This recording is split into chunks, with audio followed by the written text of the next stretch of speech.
Hello दोस्तों, स्वागत है आपका A to Z स्टोरीज अद्भुत ऑफिशियल पर। हमारे साथ जुड़े रहने के लिए हमें सब्सक्राइब कीजिए और बेल आइकन को ज़रूर दबाइए। साधु संत फकीरों रहबरों की सदा ही जय जयकार। साधु संत फकीर रहबर जात पात धर्म से ऊपर होते हैं। किसी भी धर्म का, किसी भी जात का कोई भी इंसान इनके पास अगर चला जाए अपनी जात पात धर्म को छोड़कर, तो जिंदगी में कुछ ना कुछ हासिल जरूर कर लेगा। इसी तरह एक फकीर थे, उनके पास उनका डेरा था और डेरे में बहुत से लोग उनसे मिलने आया करते थे और नामदान भी लिया करते थे, परमात्मा का नामदान भी लिया करते थे। तो ऐसे ही वो जो फकीर थे, महाराज थे, उनके पास एक औरत आई जिसका नाम था बीबी हुसैनी। वो आया करती थी। तो जब वो आया करती थी तो उसने एक बार उन संतों से कहा कि महाराज, क्योंकि उस समय जब वो हाजिर थे तब संगत इतनी नहीं हुआ करती थी और उनसे बात करनी आसान थी, तो उसने पूछा कि महाराज कि मुझे आप खुदा का नाम बताएं, मतलब नामदान लेना चाहती थी वो। तो महाराज जी उसे देखते, जब उन्होंने देखा उनके पहरावे से, तो उन्हें तो पता था कि ये मुसलमान है। तो वो फकीर थे, संत थे, उन्होंने कहा कि हम आपको नाम तो बता दें, नामदान तो दे दें, किंतु आपके घर परिवार वाले आपसे ऐतराज करेंगे, आपसे गुस्सा होंगे।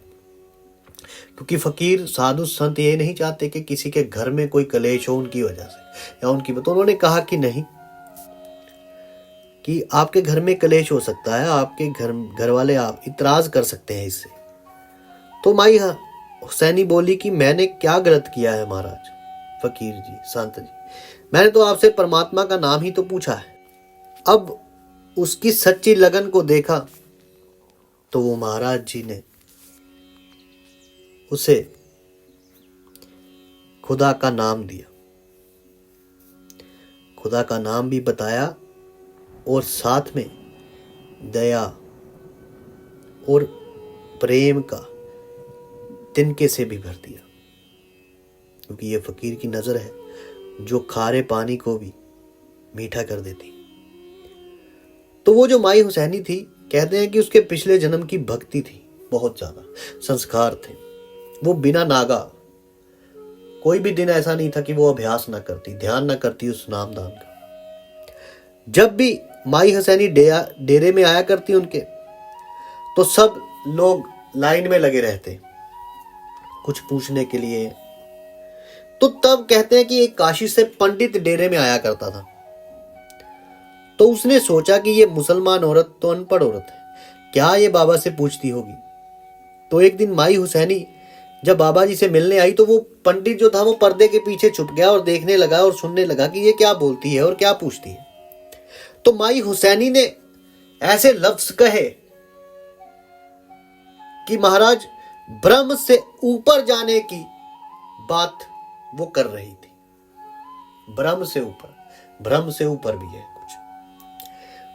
और वो पंडित सुनकर दंग रह गया और सोचने लगा कि इस बीबी ने नाम का अभ्यास करके, ध्यान करके सब कुछ पा लिया है, और एक हम है जो नामदान होते हुए भी, परमात्मा का नाम होते हुए भी यहां गलियों में धक्के खा रहे हैं।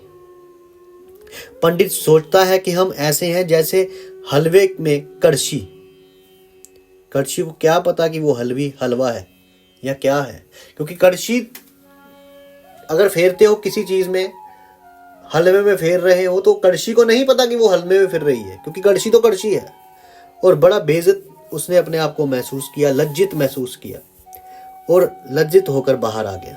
थोड़ी सी सेवा करने पर, थोड़ा सा सिमरन करने पर, संतों फकीरों रहबरों की सोबत करने पर और थोड़ा सा सत्संग सुनकर या थोड़ी सी उनकी सेवा कर कर हम सोचते हैं कि हम बहुत बड़े हो गए, हम दूसरों से अलग हैं।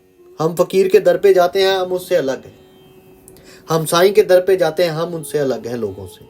हमें मुक्ति के बारे में पता है, बाकी सब लोग तो अनपढ़ हैं।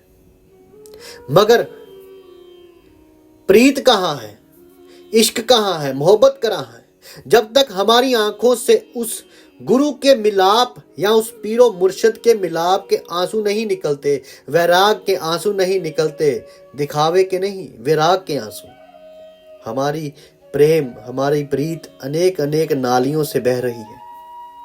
एक नाली है पैसे की प्रीत की, एक नाली है बच्चों से प्रेम की, एक काम की, एक क्रोध की, अनेकों अनेकों नालियों से हमारी प्रीत बह रही है। आप सोचो हमारा काम कैसे बनेगा? इन सब नालियों के आगे विवेक का पत्थर लगाना पड़ेगा, सब्र का पत्थर लगाना पड़ेगा, संतुष्टि का पत्थर लगाना पड़ेगा।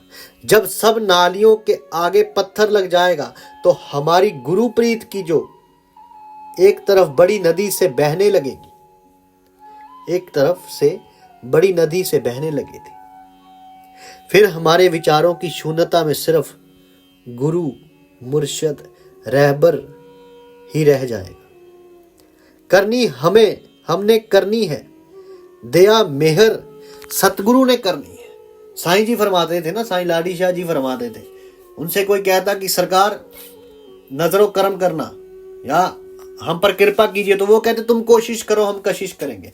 कोशिश इंसान का कर्म है, कशिश रहमत उस खुदा का कर्म है। दोनों तभी मिल पाती है जब इंसान कोशिश करता है। जब तक कोशिश नहीं तब तक कशिश नहीं। यदि आपको हमारी ये कहानियां, ये बातें अच्छी लगती तो आप हमें सब्सक्राइब कीजिए, शेयर कीजिए, लाइक कीजिए। आप सबके भीतर बसे उस परमात्मा को मेरा प्रणाम। आप सबका धन्यवाद।